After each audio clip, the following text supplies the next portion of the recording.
Ребята, всем огромный привет! Всем привет! Вы на канале о путешествиях Big Trip Vlog. Добро пожаловать на корейские Гавайи. Именно так называют самый большой остров в Южной Корее. Остров Чеджу.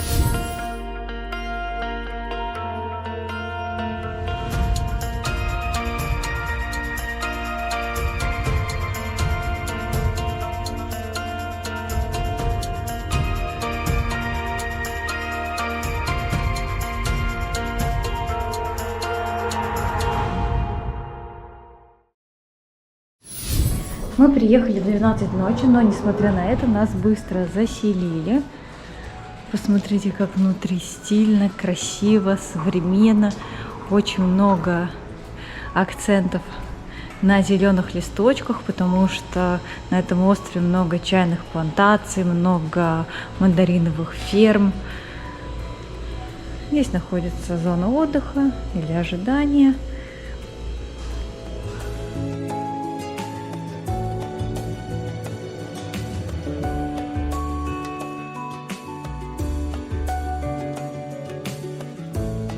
Здесь же можно подняться на второй этаж, что мы с вами сейчас и сделаем. Посмотрим, что там есть.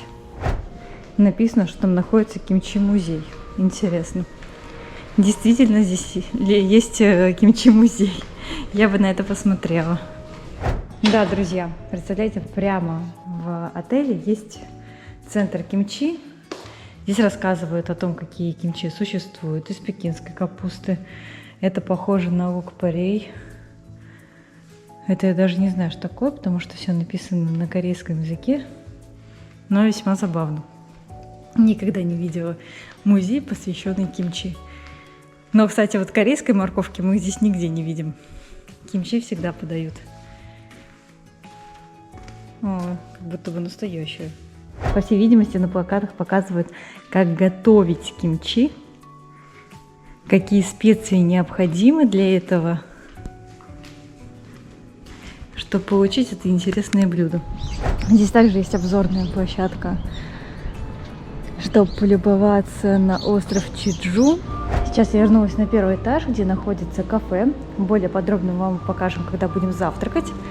Здесь также можно заказать кофе, круассаны и блюда из меню.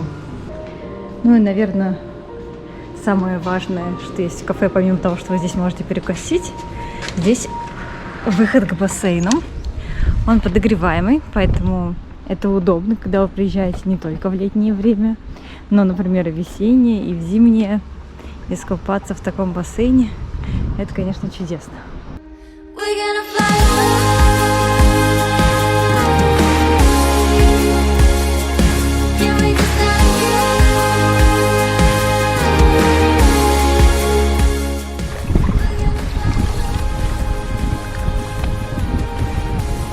Сейчас на улице примерно градусов 20, но водичка очень теплая и мне комфортно купаться.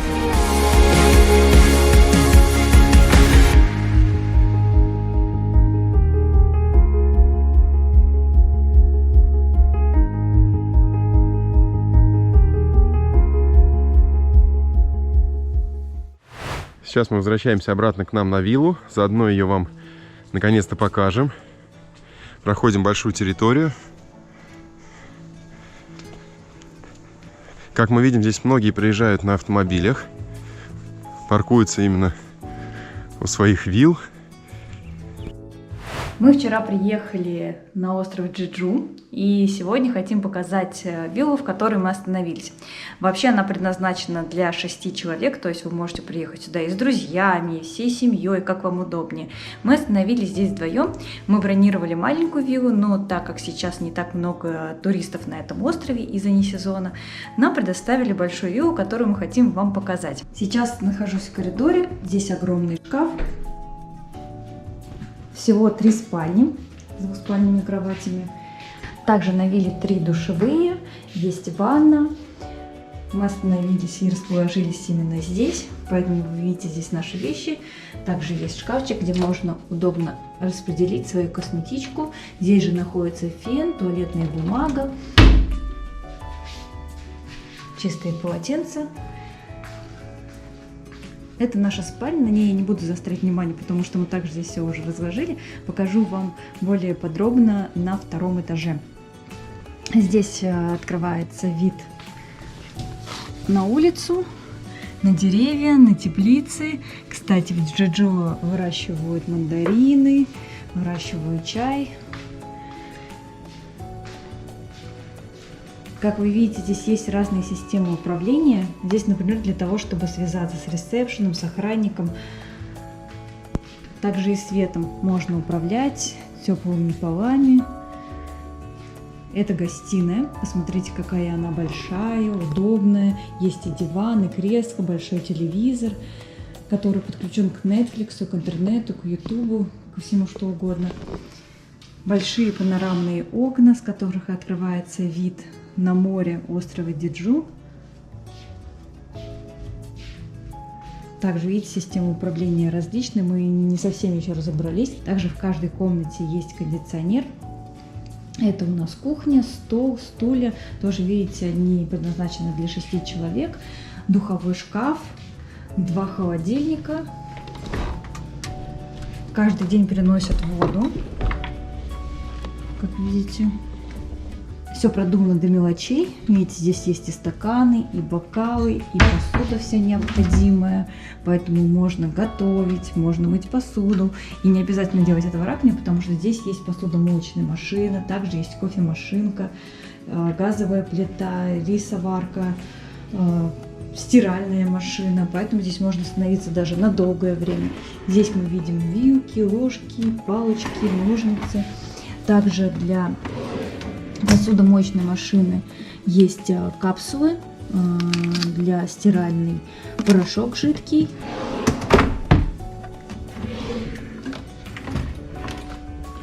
Вот, поэтому в каждом шкафчике можно найти все необходимое: посуду, чистящие средства, вытяжка есть великолепная. Но что мне нравится на этой кухне больше всего, то, что здесь есть ванна. Особенно, представляете, в жаркую погоду приготовить себе пенную ванну с цветами, с красивым видом на этот остров. Виллы немного похожи на египетские, правда? А теперь пройдем на второй этаж. Сейчас поднимемся на второй этаж. Здесь находится еще 2 спальни. Здесь такая же душевая, как и на первом этаже, поэтому не буду заострять внимание. Тоже комната с видом на поле, на теплицы, телевизор, кровать, красивый интерьер и декор, видите. Везде вертикальные кондиционеры бесшумные, панели управления ко всему. И, наверное, это моя любимая спальня, поэтому покажу ее более подробно. Она самая большая, двуспальная кровать, удобный матрас, подушки великолепные. Здесь очень много шкафчиков, поэтому сюда можно заехать на длительный срок. Здесь также есть балкончик с красивым видом, большой телевизор. И на балконе нас встречает Кирилл. Да, нашлись в этих хоромах. На каждом этаже есть шикарный балкончик с великолепным видом. Смотрите.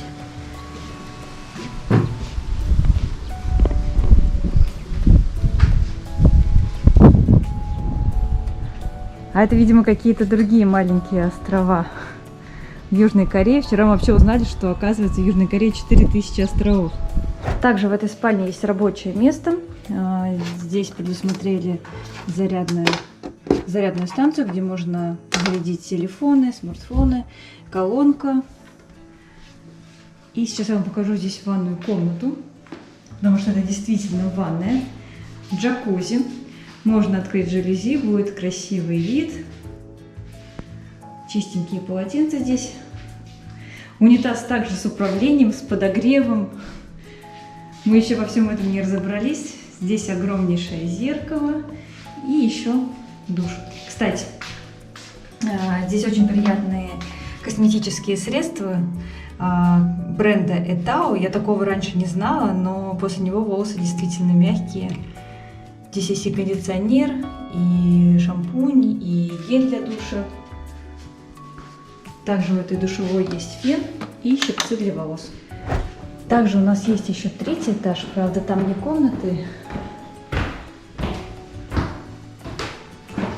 а большая терраса, тоже открывается хороший вид.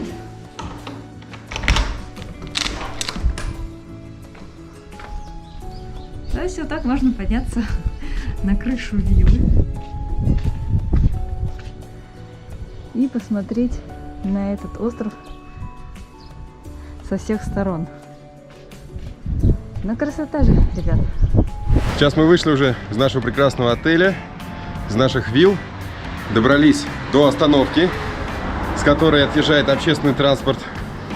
Сейчас мы отправляемся к водопаду, хотим успеть поглядеть на парк. Ну и пока ждем автобус, пару слов скажем о том, как мы приехали сюда, на остров Чеджу.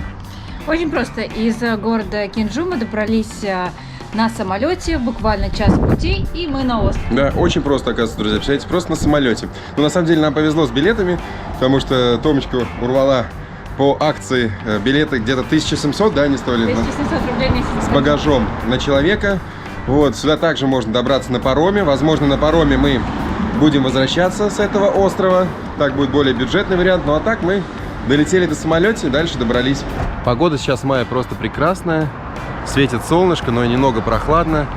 Пока мы шли, до нашей автобусной остановки проходили также плантации с мандаринами, которые здесь очень популярны. Выращивают мандарины, но сейчас, видимо, весной еще нет урожая, поэтому мы видели лишь небольшие деревья, но без самих плодов. Да, сидели, ждали, а потом, когда автобус подъехал, резко вскочили. Также здесь можно оплатить по нашей стандартной сеульской карте. Транспортный проезд стоит 1000 вон.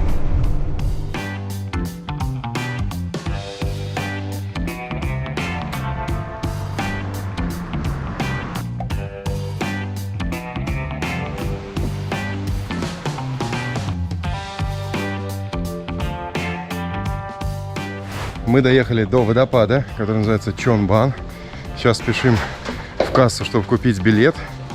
Вы видели, мы проходили красивые статуи. Здесь расположен небольшой рыночек. Можно взять кофе, фрукты. Так, давайте посмотрим, сколько в кассе стоят билеты сейчас. 2000 с человека, причем обратите внимание, что касса работает с 9 до 5 часов 40 минут. Очень необычный водопад, потому что он находится на высокой скале. И вообще это единственный водопад в Восточной Азии, который впадает прямо в море.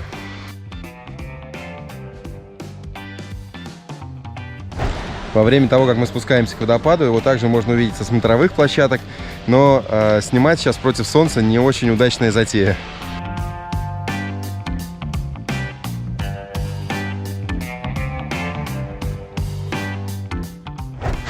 Это так интересно, с одной стороны получается водопад, с другой стороны море. Мне кажется, мы видим такое впервые. Это правда, совсем необычно, то есть струи водопада впадают прямо в море.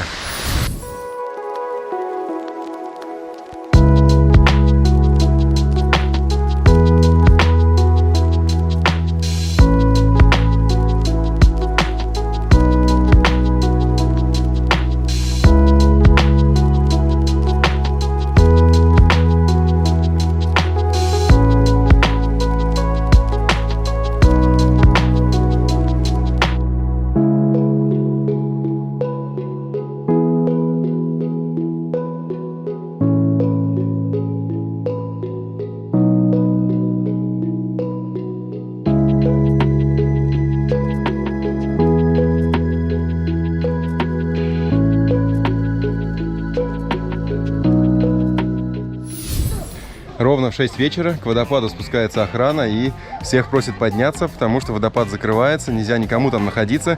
Хорошо, что я успел полетать на дроне, снял для вас такие красивые кадры. Если они вам тоже понравились, друзья, обязательно прожмите ваш лайк.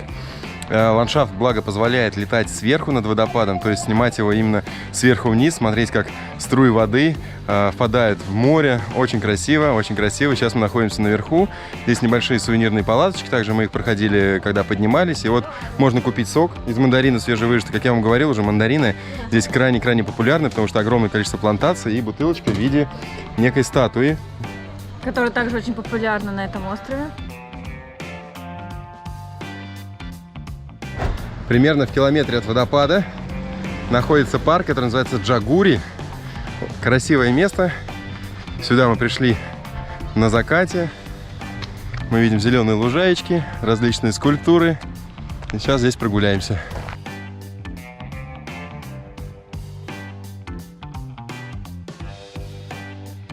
Некоторые местные жители устраивают здесь пикник. Кто-то занимается спортом.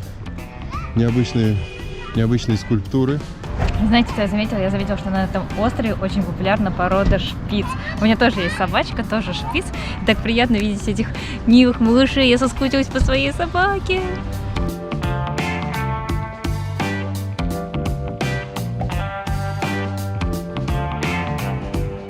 Также в парке нам повстречался любопытный краб, но на самом деле это почтовый ящик. Можно его обойти. Здесь находятся открытки. Здесь есть чистые открытки. Можно написать, кому Да, отправляете. есть даже ручка. И отправить их, но отправка только по Южной Корее. Увы, так бы мы, конечно, в Россию отправили. Сам парк очень небольшой, уютный.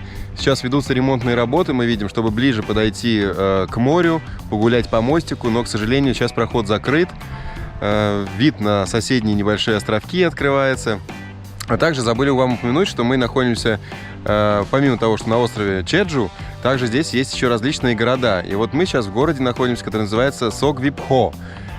Здесь проходил когда-то чемпионат мира в 2002 году, население чуть больше, чем 150 тысяч человек. Очень уютно, комфортно здесь гулять. Прогулка у нас получилась совсем короткой, но было действительно интересно увидеть этот необычный водопад и парк. Завтра продолжим гулять по острову Чеджу. Ребятушки, доброе утро. У нас наступил следующий день. Новый стаканчик кофе. Решили с вами поделиться нашей находкой. Мы стали пользоваться приложением Naver. Это навигатор. Он показывает больше автобусных маршрутов, чем Google Maps, потому что здесь, особенно на острове, Google Maps тормозит, не точно показывает. Поэтому мы поставили Naver и поставили еще Kakao Map. Смотрите сами, как вам удобнее пользоваться. Мы будем пробовать и то, и другое. Да, ну а сейчас ждем наш автобус, который должен уже подойти через 2 минуты.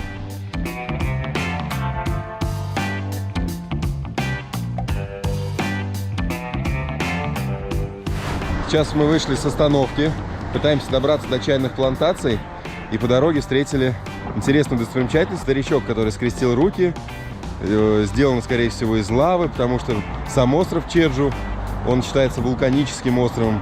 Много миллионов лет назад здесь извергся вулкан и образовался данный остров. И вот такие статуи из лавы — это как местная достопримечательность, местный символ этого острова. И впереди мы видим еще красивые здания. Наверное, сейчас немножко здесь прогуляемся. Об этом месте есть небольшая информация. Во-первых, живописная картинка. А во-вторых, информация дублируется даже на английском языке. Вот такое сложное название.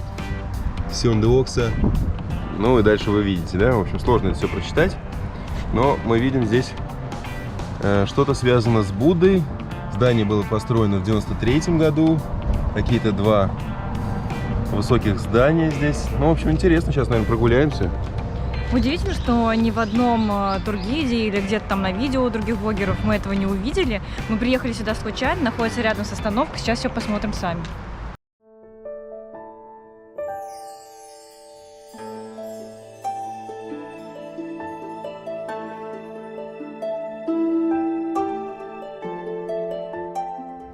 Мы оказались в красивом ухоженном саду, где мы не повстречали никаких высоких зданий, зато увидели статую Будды, выполненную из белого камня.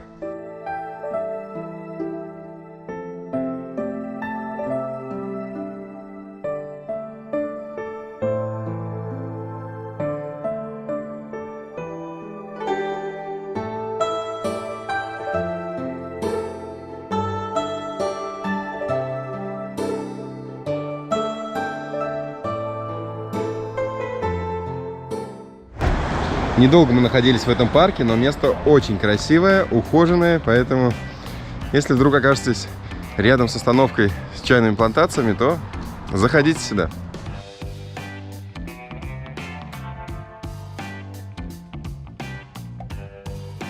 Пять минут мы прошли пешочком вдоль шоссе и оказались у входа на чайные плантации.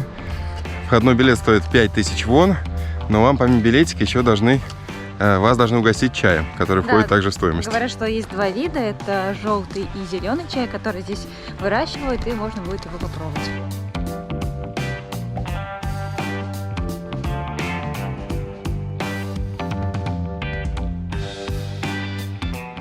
Сейчас идем вдоль чайных плантаций. Видим, как рабочие подстригают кусты чайные. Интересным способом, конечно, это не как на Шри-Ланке, знаете, все вручную, а здесь автоматизированная система, то есть сверху проходит некая машина с многочисленными ножницами, я бы так это назвал, и срезает верхушки этих кустов. Интересно. После того, как машина срезает эти верхушки с чайных кустов, люди выносят целыми мешками чайный лист и дальше уже куда-то его сервируют.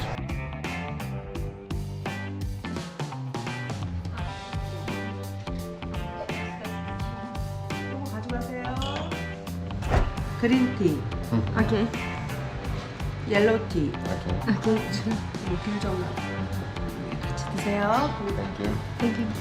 Сейчас нам принесли на дегустацию 2 чая, причем это не просто какие-то маленькие чашечки, да, то есть тут вот такие вот графинчики. Вот нам сказали, что здесь зеленый чай, а вот в соседнем графинчике желтый чай. Ну, желтый чай похож на наш черный, но, видимо, его и называют желтый здесь. Также принесли мандаринки небольшие в виде закусочек, вот такие вот закусочки, мандариновые корочки, возможно, они сладенькие. Ну и все дело это мы будем из маленьких чашечек пить. Красота!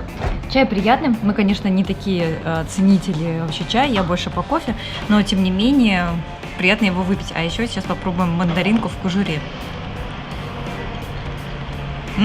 Слушай, я думаю, что особенно тебе понравится, потому что это как сухофрукт, но только более сочный. И чай вкусный, и мандаринка, вымоченная в сладком сиропе. Все прекрасно.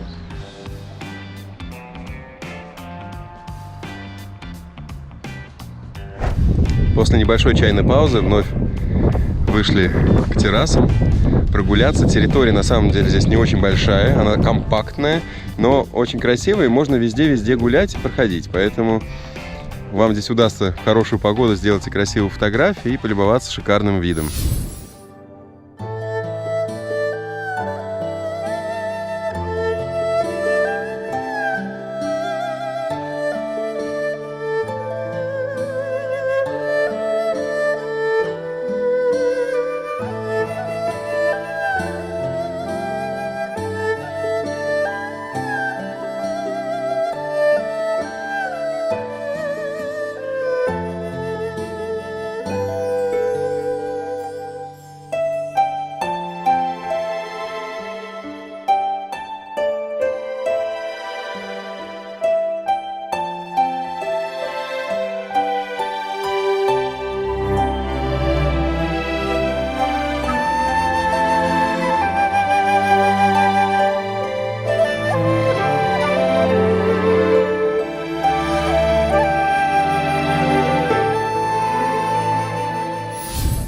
Название этой плантации и точку на карте мы оставим в описании.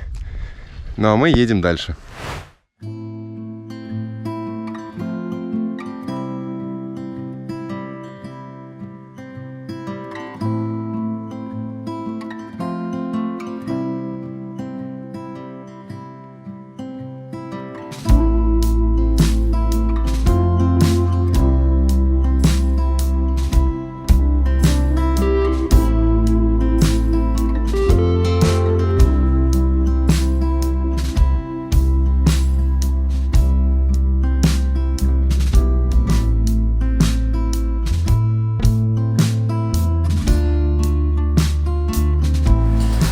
Сегодня мы пришли не в обычный ресторан, а в корейский барбекю-ресторан.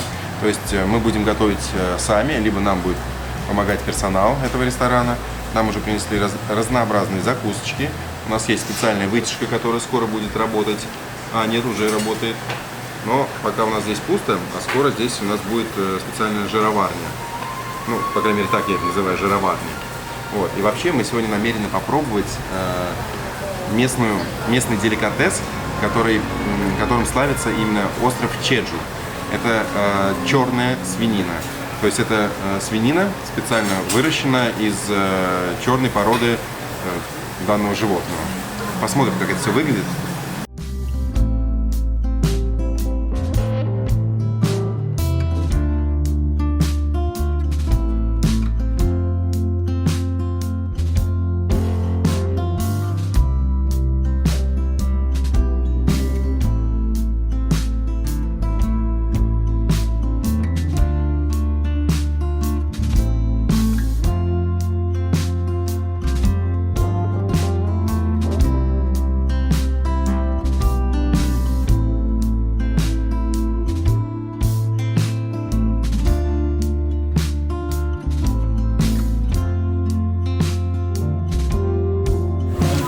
так быстро происходит. Нам уже принесли наши блюда. У нас здесь и супчик, и второе блюдо, и свининка разнообразная, там и грудинка, и шея.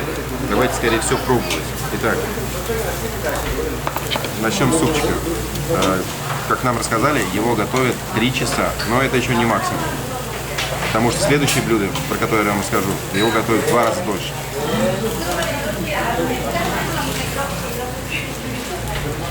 Ну, интересненький бульон. Такой кисленький. Там внутри много лука. Здесь, как он называется? Тофу. Да, здесь тофу у нас.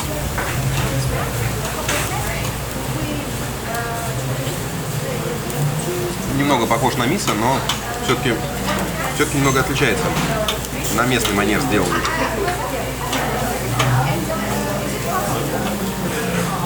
Так, давайте сразу попробуем следующее блюдо. Пока у нас жарится свининка, нам любезно помогает персонал данного ресторана.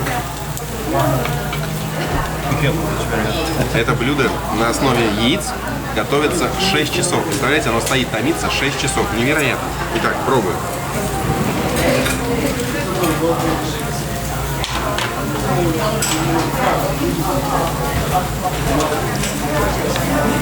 На самом деле достаточно непривычно есть блюдо из яиц на ужин, но это получается как нежный воздушный омлет с сыром, и он еще немного сладкий. Туда добавляют специальный соус, все это дело томят, получается такое некое воздушество.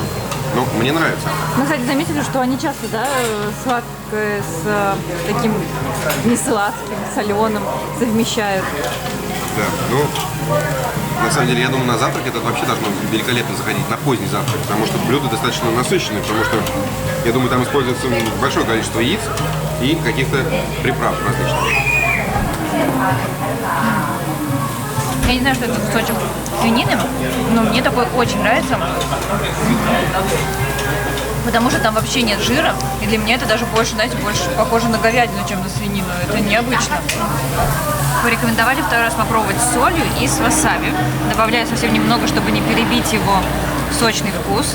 Так, палочками не так просто есть мясо.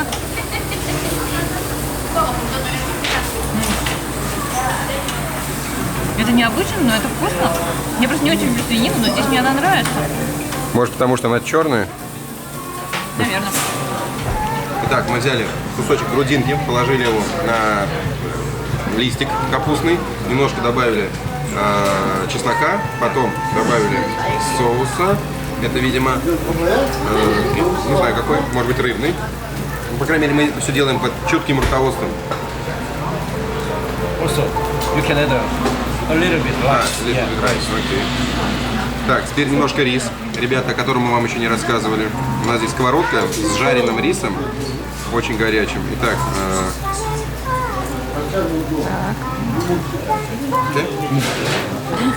все, теперь это все дело заворачиваем и пробуем.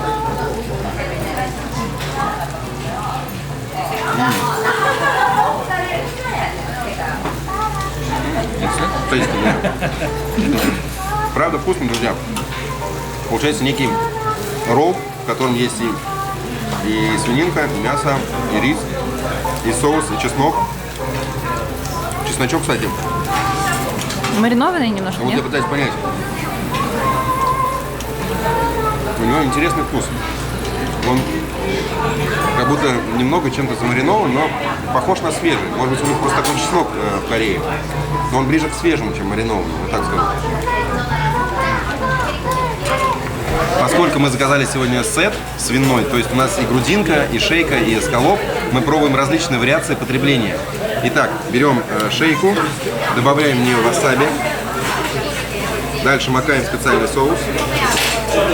Так, васаби периодически падает, поэтому добавляем снова и пробуем.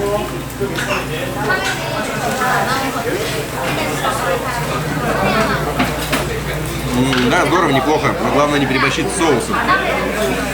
Из закусок у нас здесь еще есть кимчи, но это скорее для томы. И вот местные вариации на тему лука. И что еще? Не знаю, вот это я не поняла. Мы тоже не поняли, но очень популярно в Корее. Когда нам приносят эти закуски, в барбекю-ресторанах, они всегда продаются бесплатно. И мы всегда восхищаемся, но никак не можем запомнить сложные названия. Если вы знаете, друзья, напишите в комментариях. А мясо, кстати, вкусное. Попробуем кимчи. Мы знаете, чему удивляемся? То, что мы думали, что в Корее везде будет морковка по-корейски, но нигде ее нет. Подают часто кимчи именно. Мне нравится. Вкусная пекинская капуста в специях.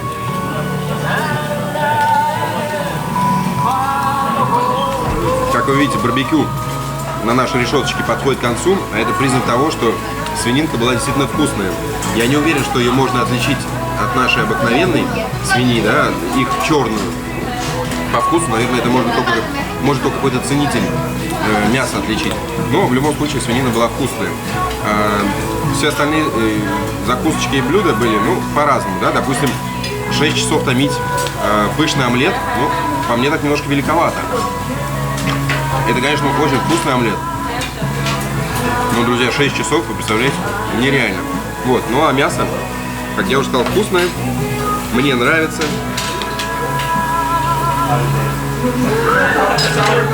Кстати, друзья, про цены. Такой сет, как у нас, стоит 65 тысяч вон. Можно взять для семьи, это будет 900 грамм, 95 тысяч вон стоит. Также есть отдельные блюда, можно на одного заказать мясо, это будет стоить от 33 тысяч вон.